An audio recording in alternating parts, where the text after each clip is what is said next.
أشهد أن لا إله إلا الله وحده لا شريك له وأشهد أن محمدا عبده ورسوله أما بعد فأعوذ بالله من الشيطان الرجيم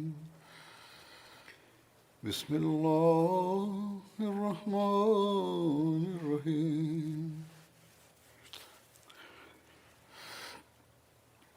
الحمد لله رب العالمين الرحمن الرحيم مالك يوم الدين إياك نعبد وإياك نستعين اهدنا الصراط المستقيم صراط الذين أنعمت عليهم غير المغضوب عليهم ولا الضالين.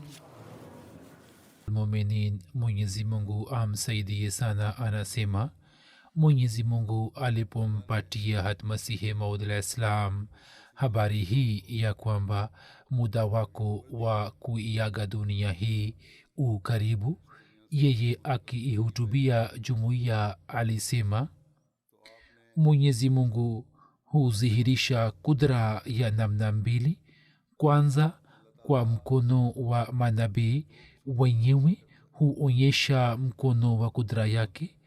Pili, katika wakati ambapo matatizo yanazuka baada ya kifo cha manabii na maadui hupata nguvu na huzani mambo yameharibika na huwa na yakini ya kwamba sasa jumuiya hii itafutika, bali na wanajumuiya nao huhangaika na kuvunjika moyo, na baadhi yao wenye bahati mbaya wanashika njia ya kuritadi. Hapo Mwenyezi Mungu hudhihirisha mara ya pili kudra yake yenye nguvu na kuimarisha jumuiya iliyokuwa inaanguka. Basi yule anayesubiri mpaka mwisho huona muujiza wa Mwenyezi Mungu, kama ilivyotendeka katika enzi ya hata Abubakar radhiyallahu ta'ala anhu. Wakati huo kifo cha Mtume sallallahu alaihi wasallam kilipofikiriwa kutokea wakati usiofaa, na mabedui wengi wakaritadi, na maswahaba kwa sababu ya huzuni na ghamu kubwa wakawa kana kwamba wameshikwa na wazimu. Hapo Mwenyezi Mungu kwa kumsimamisha imara hata Abubakar Siddiq radhiyallahu anhu akaonyesha mara ya pili onyesho la kudra yake, na akanusuru Islam iliyokurubia kufutika, na akatimiza aliyoahidi ya kwamba wala yumakkinanna lahum dinahum alladhi irtaza lahum wala yubaddilannahum min ba'di khawfihim amna, yani baada ya hofu tutawaimarisha tena.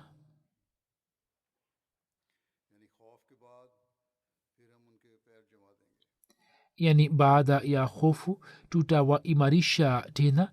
Na ndivyo ilivyofanyika katika zama za Hat Musa alayhi salam, ambapo Hat Musa alayhi salam kabla ya kufikisha wana wa Israeli huko Misri na Kanani sawa na ahadi yake, akafariki njiani, na kifo chake kilizusha maombolezo makubwa ilivyoelezwa katika Taurati ya kwamba wana wa Israeli waliendelea kuomboleza siku 40 kwa huzuni ya kifo hiki kilichotokea wakati usiofaa na kuaga kwa Musa ghafla. Alisema, basi eni wapenzi, kwa kuwa hii ndiyo suna ya Allah tangu kale, ya kwamba Allah huonyesha kudra mbili ili kuzikanyagilia mbali furaha mbili za bandia za wapinzani. Hivyo haiwezekani sasa ya kwamba mwenyezi mungu aziache suna zake za zamani.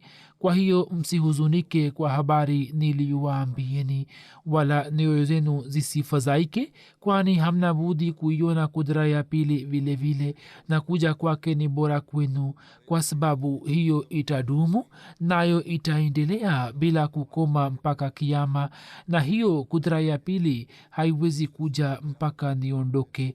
Lakini niondokapo, hapo allah atakutumieni hiyo kudra ya pili itakayodumu nani milele, kama mungu alivyoahidi katika brahini ahmadia. na ahadi hiyo hainihusu mimi, bali yawahusuni nyini, kama alivyosema allah ya kwamba mimi nitashindisha jumuiya hii inayokufuata juu ya wengine hadi kiama.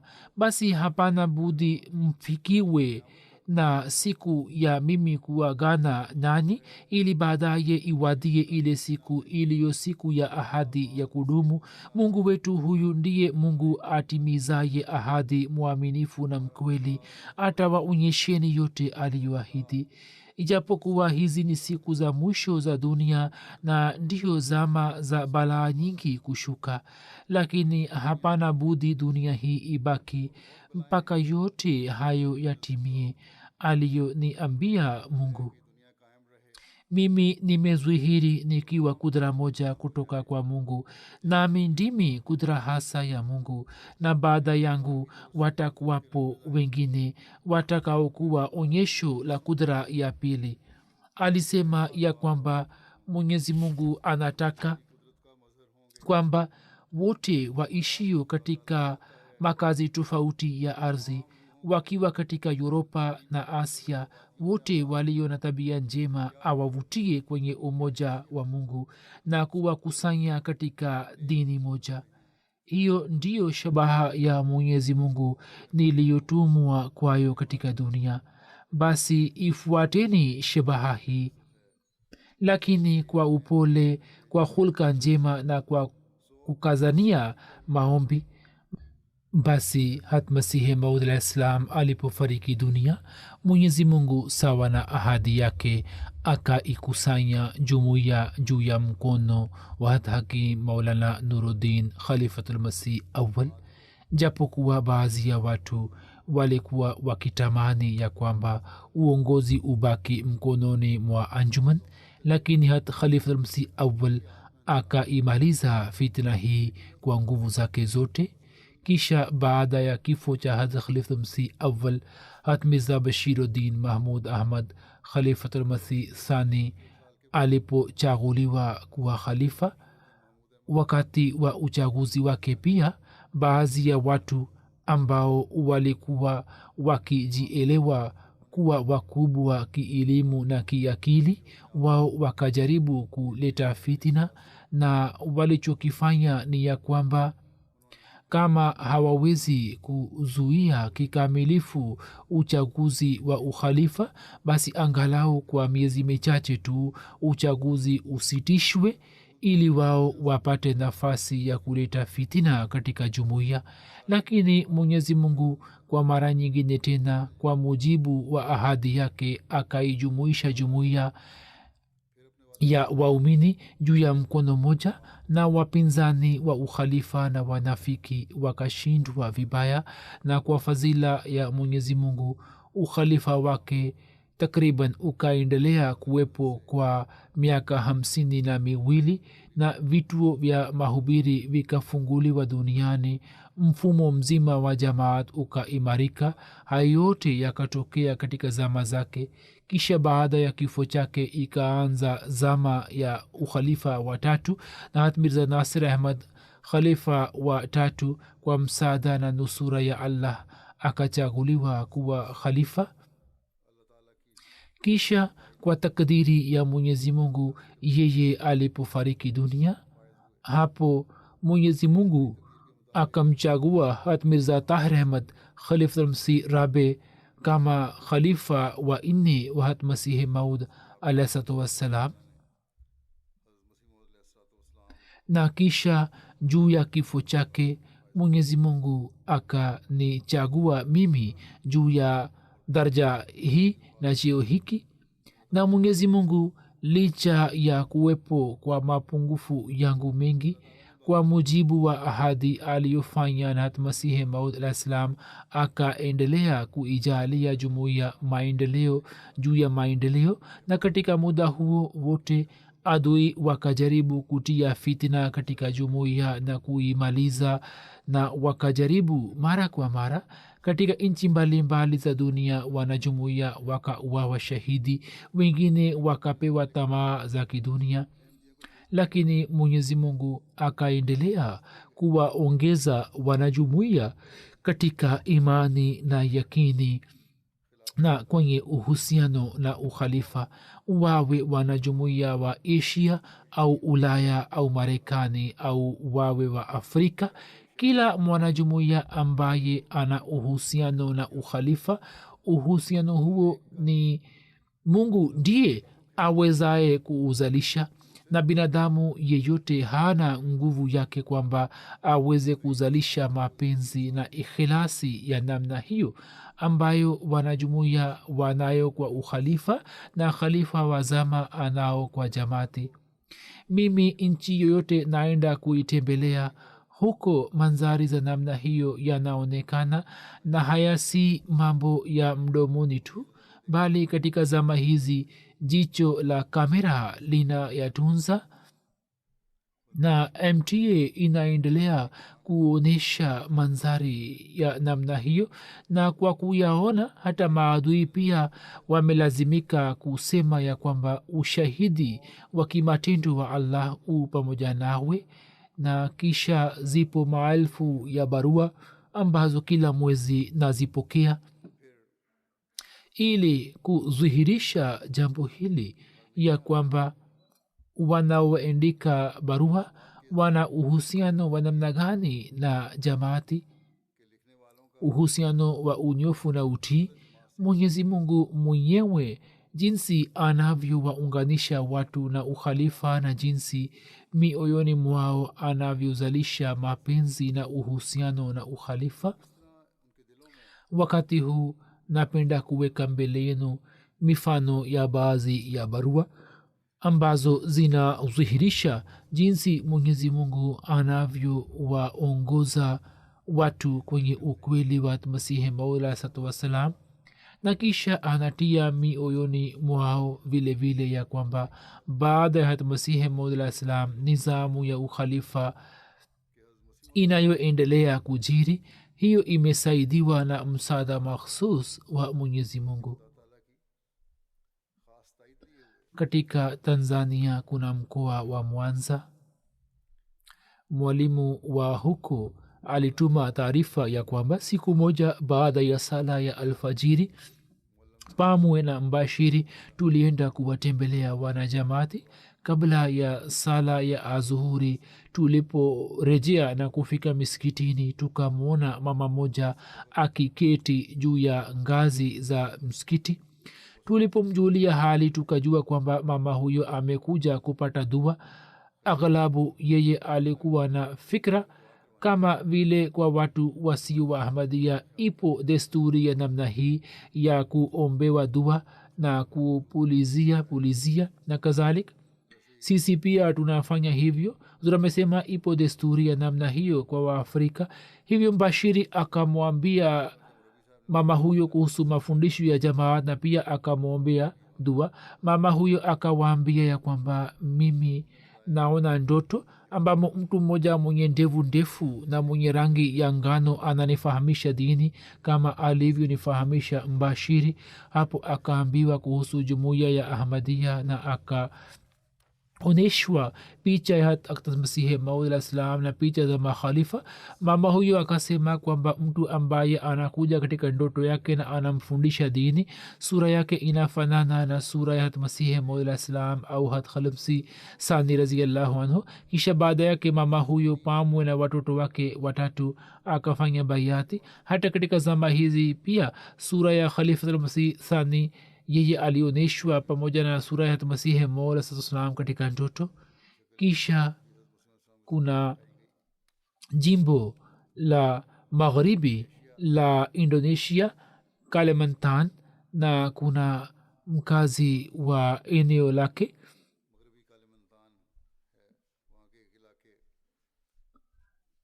ambaye jina lake ni abdullah. Yeye pamoja na mkewe na watoto wake akafanya bayati. Yeye tangu mwaka 2019 alikuwa anaijua jumuiya na alikuwa amepata athari kubwa kutoka mahubiri ya mbashiri, hivyo alikuwa akija miskitini mara kwa mara, kwani yeye alikuwa na fikra hii kwamba watu hawa yani waahmadia ni tofauti na mashekh wengine. Kwa vyote vile, kwa sababu ya kuja kwake mara kwa mara miskitini na kuwa karibu na mbashiri wetu, shekh na majirani zake wakaanza kuleta shutuma juu yake na wakamsusia. Walikuwa hawamruhusu kuja miskitini. Yeye akaeleza ya kwamba mimi niliona katika ndoto ya kuwa nimenasa katika sehemu fulani ambayo itanizamisha, lakini mtu mmoja akaja kuniokoa ambaye alikuwa amevaa kanzu na alikuwa ameshika fimbo. Hapo mbashiri wetu akamwonyesha picha ya hatmasihi mola salam, na katika picha ile hazur alasema alikuwa ameshika fimbo mkononi. Hapo yeye akasema huku akitetemeka ya kwamba huyu ndiye mtukufu ambaye katika ndoto alikuwa ameniokoa kwa fimbo yake.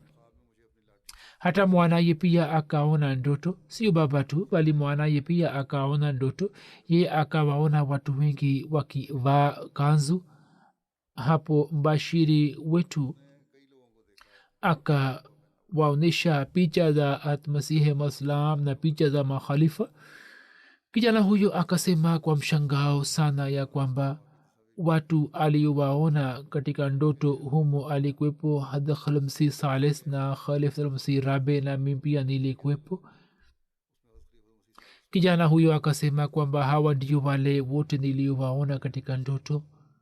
Mwenyezi Mungu akiwakusanya wote akamwonyesha ya kwamba nizamu ya ukhalifa ambayo ni baada ya masihi maula islam ni nizamu inayoendelea kwenda mbele. Na baada ya kuona ndoto hizi familia ile ikafanya bayati. Zura amesema mtu akiwa na uchungu wa kweli basi Allah anawaongoza watu. Kisha kuna jimbo la kusini la Indonesia, na katika jimbo hili kuna mahala baru. Amir saheb ameandika ripoti hii ya kwamba siku moja mbashiri wetu alipokuwa akiswalisha sala ya alfajiri akiwa miskitini, mtu mmoja akaja kuingia katika jamaati. Yeye akatuambia ya kwamba alikuwa amekuja hapa kukutana na jamaa mmoja wa mkewe. Katika maongezi yeye akatuambia kuhusu maisha yake ya zamani ambayo yalikuwa yamekumbwa na matatizo. Akasema kwamba safari moja katika hali ngumu yeye akaona katika ndoto ya kwamba amekutana na mzee mmoja mwenye kilemba cheupe na mwenye ndevu. Katika ndoto mzee mwenye kilemba akamwambia ya kwamba kwa siku 40 baada ya swala ya alfajiri uendelee kutoa sadaka kwenye boksi ya sadaka na matatizo yako yataondoka. Ye akafanya kama alivyokuwa ameambiwa katika ndoto. Anasema siku ya 20 ilipofika matatizo yake yakaanza kuondoka kutoka kwake na akapata ajira na starehe zingine. Akasema kwamba takriban miezi 3 kabla mtu mmoja mwenye kilemba cheupe na ndevu akaja tena katika ndoto, na kwa ajili ya kununua matunda akampeleka milimani na akamwambia kwamba ndoto hiyo waambie wale tu ambao wana alama ya uchamungu. Kisha baada yake mbashiri akamwonyesha picha za makhalifa, na kwa mshangao sana yeye akiashiria upande wa picha ya khalamsi rabi rahimahullah taala akasema ya kwamba mtu huyu mimi nimemwona. Hivyo mtu huyu akifanya bayati akaingia katika jumuiya. Kisha kuna mama mmoja ambaye ni mkazi wa nchi ya Mali, na kuhusu mama huyo mbashiri anaeleza. Mama huyo anaitwa Saraji. Mbashiri anasema kwamba mama huyu ni mwaminifu sana, na kila anaposikia kuhusu mipango ya mahubiri katika vijiji jirani anawaambia watoto wake ya kwamba nipeleke huko na baiskeli. yeye anasema kwamba kabla ya kujiunga na ahmadiyat yeye katika ndoto alikuwa akisikiliza sauti mbili, moja sauti ya tashahud na sura fatiha ninayosoma pamoja na hutuba na sauti yani sauti ya usomaji wake, na pili sauti ya mbashiri wa huko bwana Muaz. Anasema nilikuwa napata wasiwasi kwamba sauti hizi ni za nani ninazozisikia katika ndoto. Sasa kipindi cha jumuiya kilipoanza kutangazwa kwenye redio, yeye akasikiliza hutuba yangu na usomaji wa Qur'ani tukufu na pia akaangalia vipindi vingine vya mahubiri, ndipo akasema kwamba hizi ni sauti zile ambazo nilikuwa nazisikia, na jambo hilo hilo likawa sababu ya kujiunga kwake na ahmadiyat.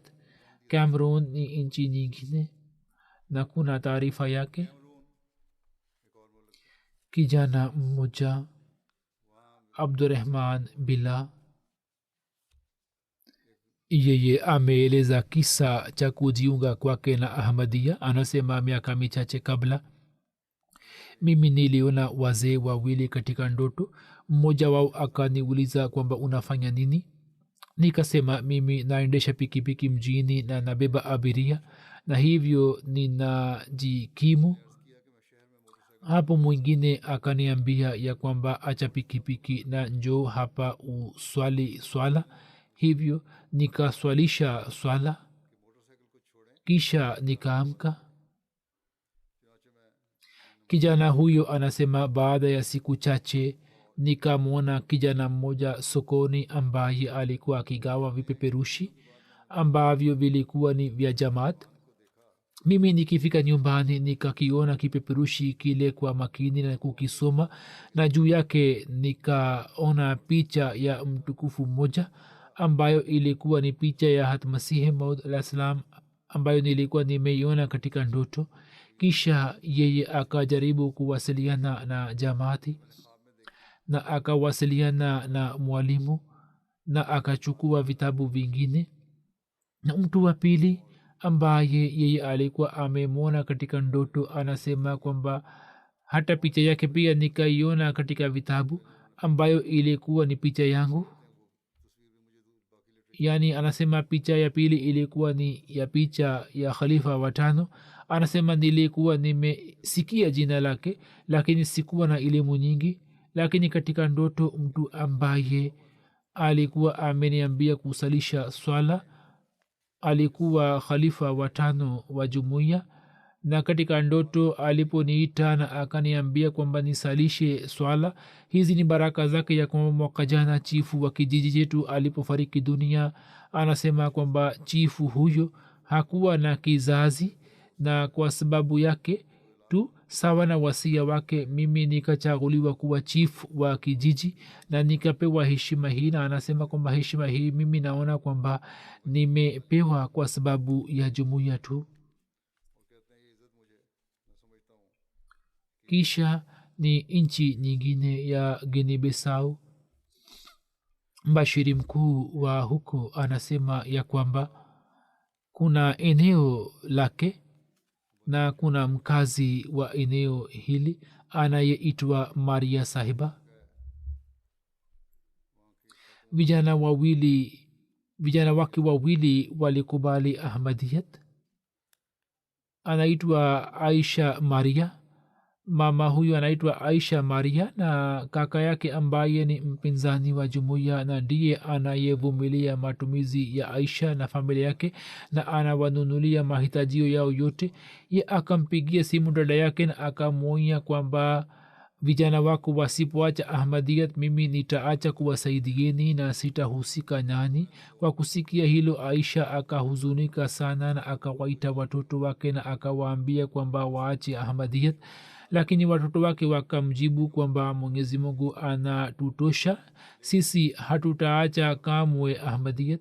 Kwa kusikiliza jibu la watoto wake Aisha akapata wasiwasi nyingi zaidi na hakujua afanye nini.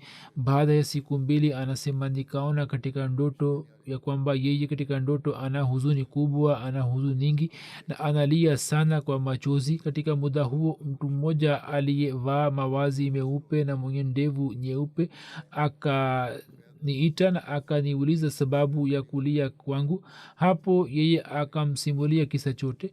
mtu huyo akimtia moyo akasema usiwe na wasiwasi, watoto wako watakuwa juu ya wote. Kwa kusikia hilo anasema akaamka na moyo wake ulikuwa umetulia baada ya ndoto na ulikuwa umerizika. Asubuhi akaja kumsimulia mbashiri ndoto yake ile, na mbashiri alipomwonyesha picha yangu ye akasema kwamba huyu ndiye mtu ambaye alikuwa amekuja katika ndoto yangu na alikuwa amenipa moyo. Sasa kwa fadhila ya allah, yeye ni mwanajumuiya mwenye ikhlasi sana, na katika shughuli zote za lajna anashiriki na anakuwa kwenye mstari wa mbele. Kuna tukio la Kenya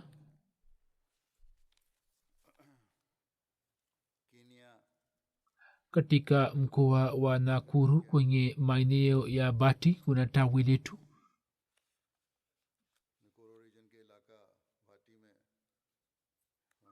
na maeneo haya yana wakristo wengi. Ni mji mdogo ambamo kuna makanisa takriban 550 na katika mji huo ni kituo kimoja tu ambacho ni cha Ahmadia. Siku moja mtu moja ambaye alikuwa muislamu alikuja kwenye kituo chetu na akashiriki katika swala. Alipomaliza swala akatuambia kwamba jina lake ni Muhammad Abdi na yeye ni mwenyeji wa hapa. Akasema siku chache kabla nikajua ya kwamba hapa kuna kituo cha swala, hivyo nimekuja kuswali hapo. Akafahamishwa kuhusu jumuiya, ndipo akaongea baadhi ya mambo ambayo kwa kupitia kwayo tukajua kwamba mtu huyo ana tabia fulani ya kuipinga jamaat. Siku moja njiani akakutana na mwalimu, na mwalimu akasema kwamba wewe ni ndugu yetu muislamu, sawa wewe una hitilafu lakini unaweza kuja kwenye kituo chetu ili usali, na kama una maswali kichwani mwako au una mambo fulani unaweza kutuuliza bila wasiwasi, sisi tutakupa majibu. Anasema nikaendelea kufanya dua ya kwamba Mwenyezi Mungu amuongoze, na baada ya siku chache mwalimu anasema kwamba mtu huyo akaja tena katika nyumba yangu, yani Muhammad Abdi. Wakati ule MTA ilikuwa inarusha hutuba ya Ijumaa, yani hutuba yangu ya Ijumaa. Yeye akaendelea kusikiliza hutuba kwa muda mrefu, na hutuba ilipokwisha akasema kwamba nataka kufanya bayati. Hapo mwalimu anasema nikashangaa sana kwamba kizwahiri mtu huyo alikuwa adui, imekuwaje kwake ghafla.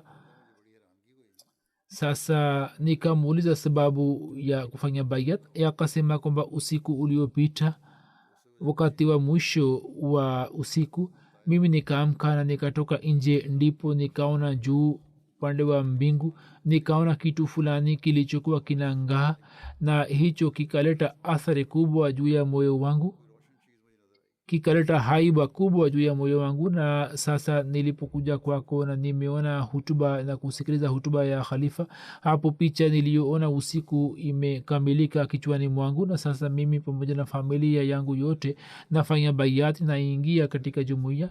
Sasa angalieni jinsi Mwenyezi Mungu anavyomwongoza adui moja, na zaidi yake anamwezesha kujenga uhusiano na ukhalifa pia. Hiyo haiwezi kufanywa na juhudi yote ya kibinadamu. Kisha kuna nchi ya Cameroon na kuna mji wa Cameroon uitwao Marwa, na kuna mwalimu wa shule aitwaye Suleiman Sahib. Anasema kwamba mimi niliona kipindi kimoja cha MTA juu ya cable, na kwenye kipindi hiki khalifa wa jumuiya ya Ahmadiyya alikuwa akiwapa watoto majibu ya maswali yao. Mtoto mmoja alimuuliza swali kuhusu vita vya Ukraine na Urusi.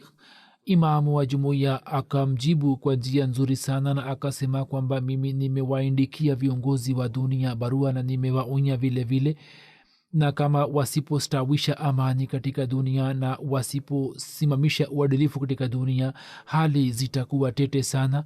Anasema mimi kwa kusikiliza maongezi yake nilikuwa na tafakari kwamba mimi ni wasiliane na mtu fulani wa jumuiya. Siku moja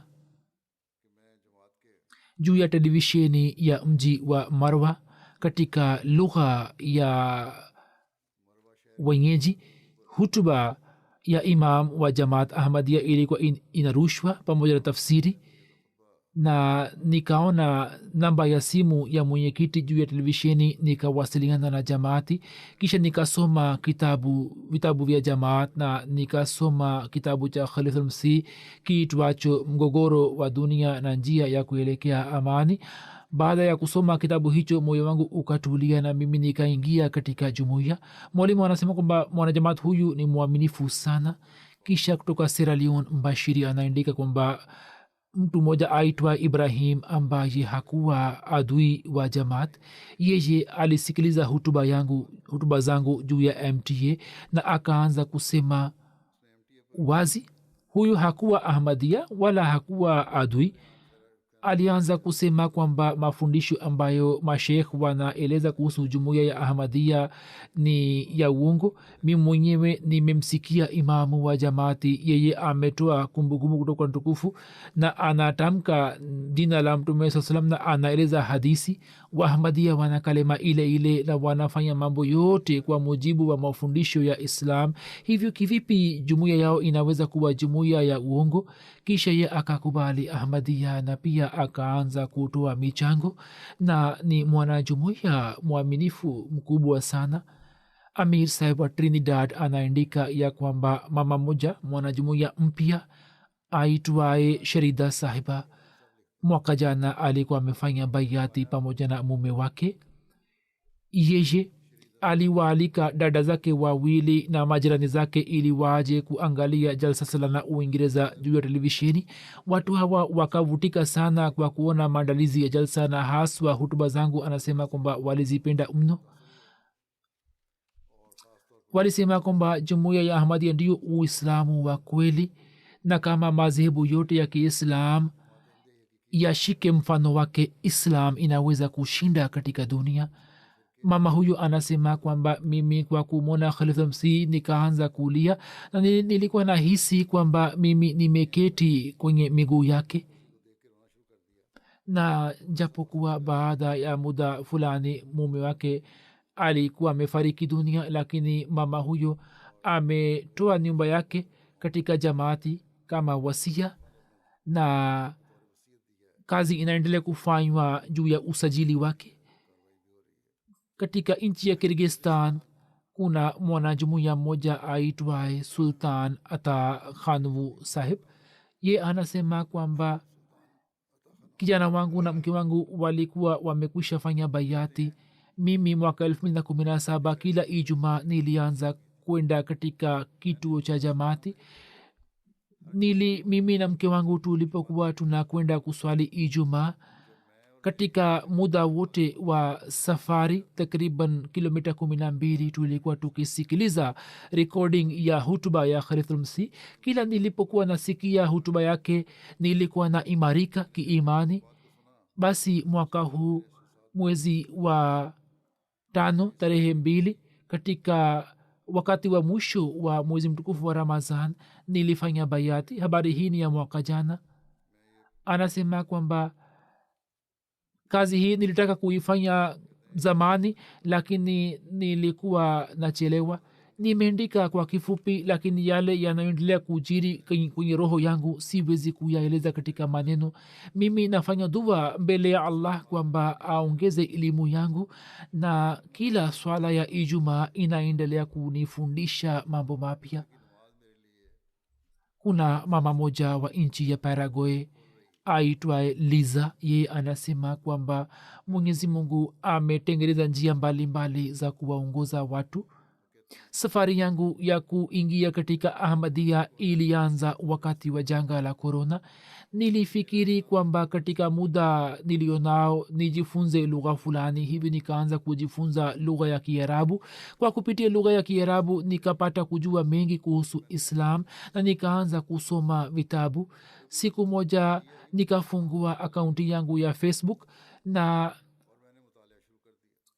nikaona kuna mpango moja ambao mwaliko wake ulikuwa umefika kwangu. Nikajiswajili na nikashiriki kwa wakati ambapo nikakutana na mbashiri na mke wake. Mwanzoni nilikuwa na wasiwasi nyingi kichwani mwangu kwamba labda katika misikiti wa arabu ndio wanaweza kuingia, lakini baada ya kufika huko mambo niliyojua kuhusu islam yalikuwa mapya kwangu.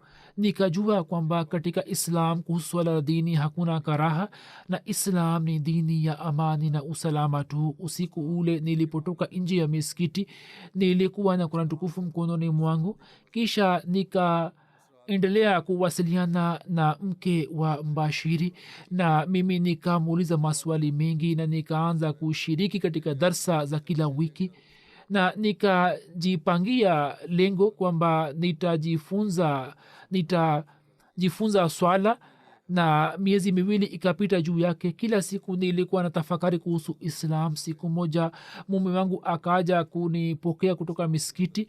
Wakati wa kurejea nyumbani nilikuwa namwambia kwamba leo nimejifunza vitu hivi na vile. Hapo mume wangu akasema kwamba kwa nini wewe huingii katika islam? Kwa kusikiliza jambo lake nikanyamaza tu na macho yangu yakajaa na machozi, kwani wakati ule nilikuwa natamani kwamba ni silimu, lakini kwa ajili yangu uamuzi huo ulikuwa mkubwa mno. kisha baadaye nikaamua kujiunga na ahmadia na nikawa muislamu muahmadia. Nikafanya tahkik zaidi kuhusu jumuiya, nikawauliza maswali mbalimbali, nikasikiliza hutuba za khalifa mtukufu bila kukosa. Kisha nikawa na yakini kwamba nipo juu ya njia iliyonyoka.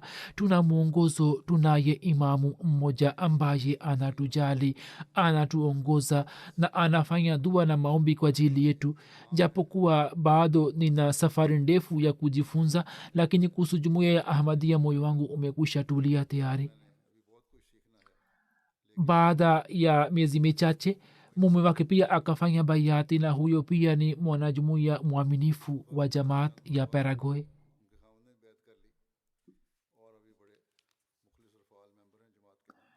Kisha katika nchi ya Kongo Kinshasa kuna sehemu ni mji wa Makao. Karibu na mji huo kuna kijiji kadogo. Mtu mmoja ambaye ni mkazi wa huko anaitwa Ahmad Saheb Batatu. Pamwe na watu 8 wa familia alifanya bayati, na kisha akaanza kufanya mahubiri, na kwa sababu ya mahubiri yake watu wapatao 62 wakaingia katika jumuiya. Mtu huyo anasema kwamba sababu kubwa ya kujiunga na ahmadia, ye anasema kwamba ni dhati ya khalifa wa zama na nizamu ya ukhalifa. Anasema kwamba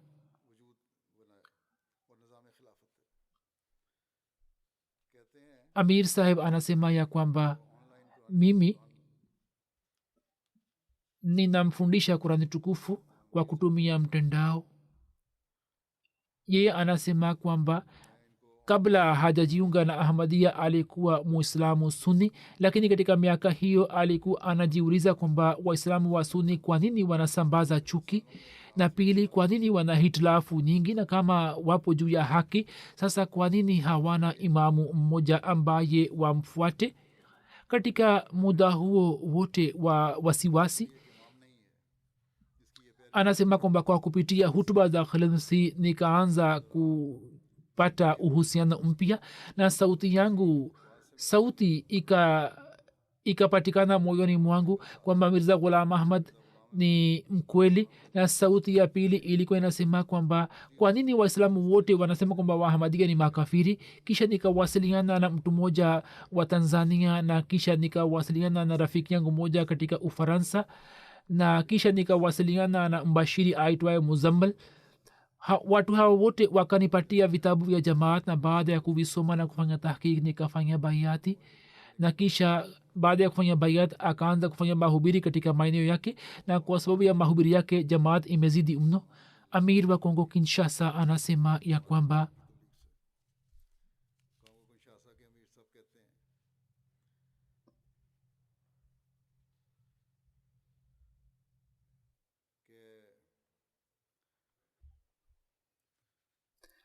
huko kuna mwanamke mmoja aitwaye madam wani tibu sahiba ambaye anatokana na tawi la owera. Ana umri wa miaka 82. anasema nilikuwa muislamu, lakini katika umri wa miaka 42 nikawa mkristo, kwani mwana wangu alikuwa padre katika kanisa. Siku moja juu ya redio nikasikiliza tafsiri ya hutuba ya Khalifa Masihi katika lugha ya Kifaransa, na baada ya kusikiliza hutuba nikapiga simu kwenye mission house kwamba nataka kufanya baiati ya imamu wa zama, na nikamwambia kijana wangu kwamba nikifa basi jumuiya ya Ahmadiyya iswalishe jeneza yangu. Mbashiri mkuu wa Cameroon anasema kwamba kutoka maeneo ya Marwa kuna rafiki moja aitwaye Umar Zubair alikuja kushiriki katika jalsa salana Cameroon mwaka 2022. ye akamwambia mwalimu jinsi alivyojiunga na Ahmadiyya. Umar Sahib akamwambia kwamba kwa kupitia MTA Afrika nikajua kuhusu jamaat, na nilikuwa nasikiliza hutuba za Khalifa Masihi kwa shauku sana, na pamoja na kusikiliza kila hutuba shauku yangu ikaendelea kuzidi kuhusu jamaat na elimu yangu ikaendelea kuongezeka. Katika hutuba ya kwanza ya Novemba 2021 Khalifa Masihi alieleza matukio mbalimbali kuhusu tahriki jadid na jinsi wanajamaat wanavyojitolea. Hapo Mungu akaniambia wazi kwamba jamaat hii ni ya Mwenyezi Mungu, ambapo watu wanajitolea kwa ajili ya Islam. Jumuiya hii ni jumuiya ya Mwenyezi Mungu, na katika jumuiya hii watu wanaendelea kujitolea kwa ajili ya Islam. Jambo hili likanipatia imani na likaridhisha moyo wangu, na mimi nikafanya baiati na nikaingia katika jumuiya, na kisha hapo mimi nimetulia na nimefurahi. Kuna mbashiri wa Sierra Leone Waterloo, kuna mtu mmoja aitwaye Alfa Sahib, anasema kwamba mwaka jana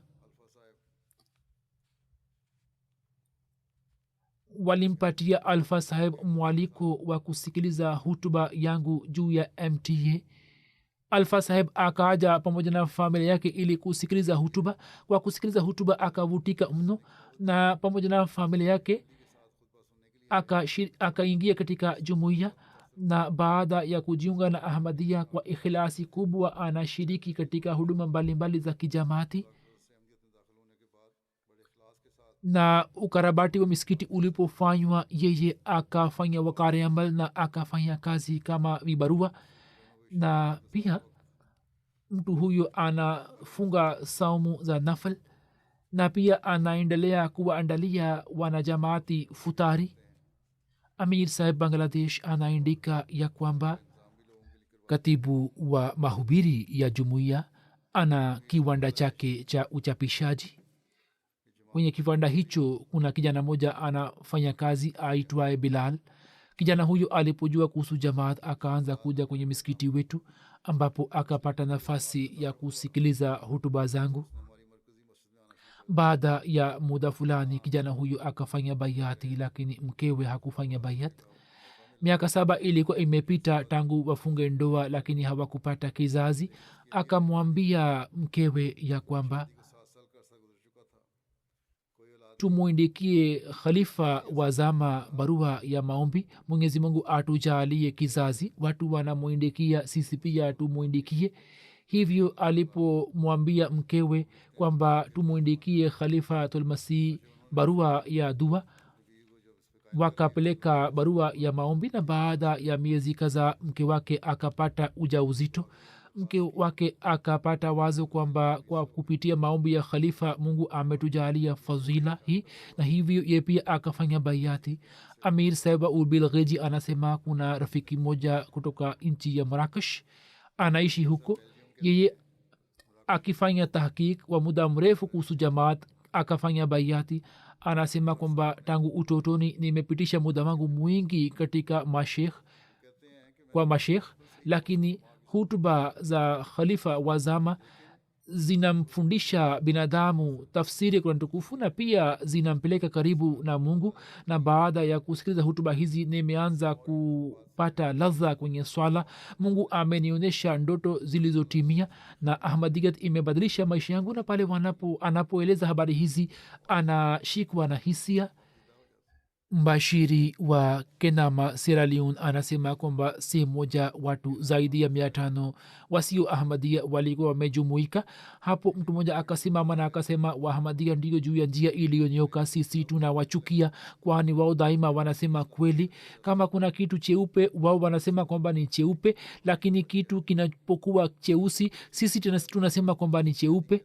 Na hii ndio sababu kwamba sisi hatuna usafi wala umoja.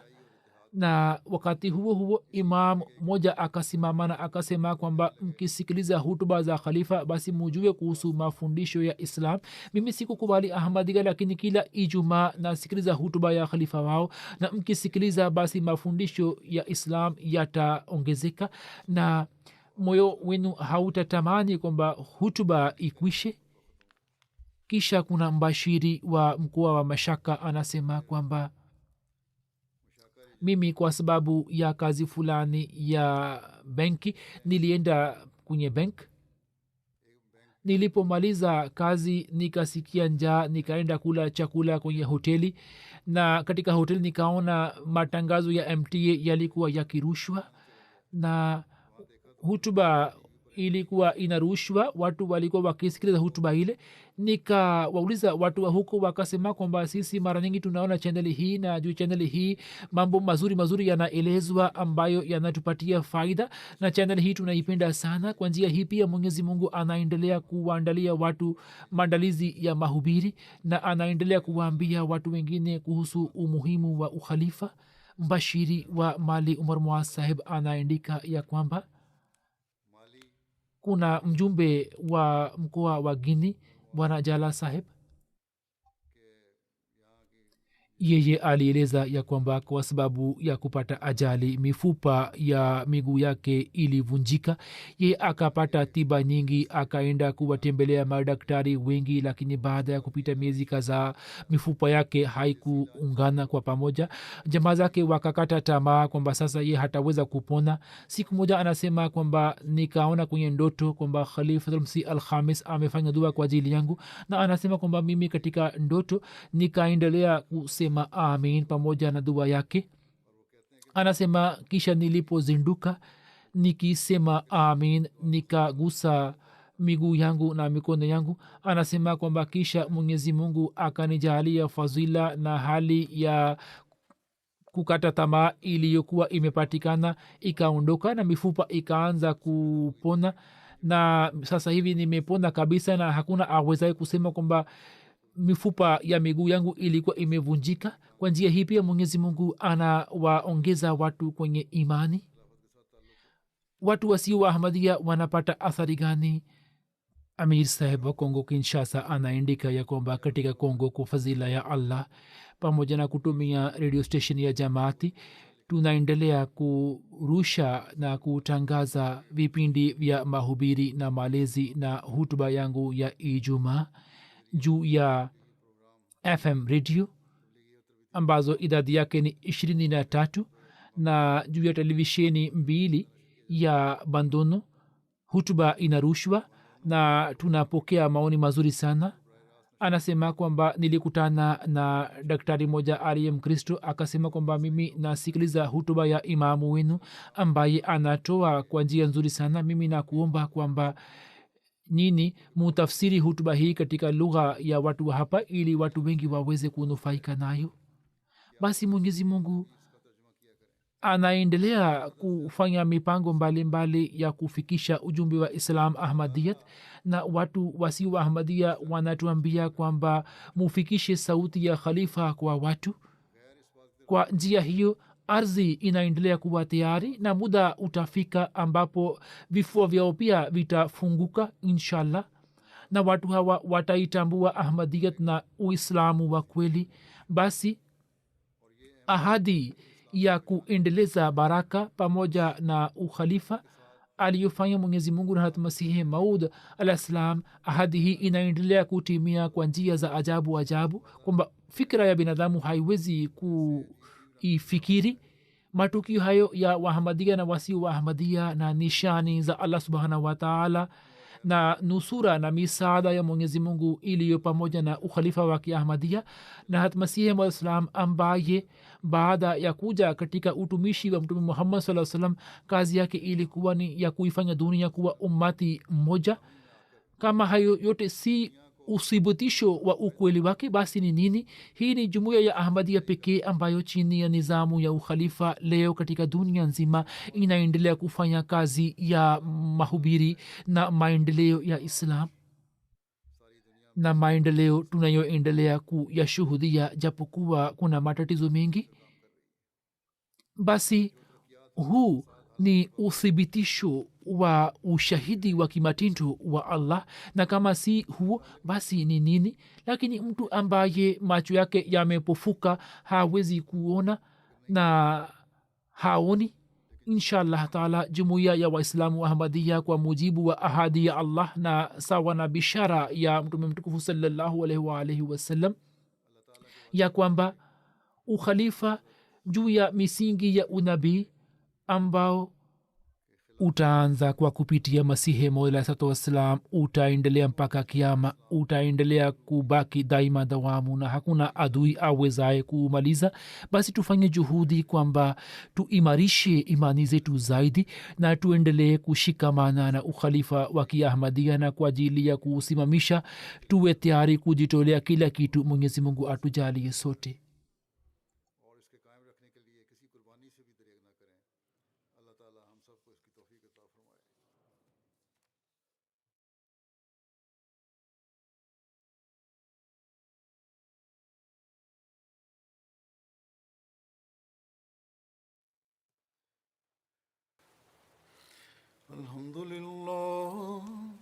الحمد لله نحمده ونستعينه ونستغفره ونؤمن به ونتوكل عليه ونعوذ بالله من شرور أنفسنا ومن سيئات أعمالنا. من يهده الله فلا مضل له ومن يضلل فلا هادي له. ونشهد أن لا إله إلا الله ونشهد أن محمدا عبده ورسوله. عباد الله رحمكم الله، إن الله يأمر بالعدل والإحسان وإيتاء ذي القربى وينهى عن الفحشاء والمنكر والبغي يعظكم لعلكم تذكرون. اذكروا الله يذكركم وادعوه يستجب لكم ولذكر الله أكبر.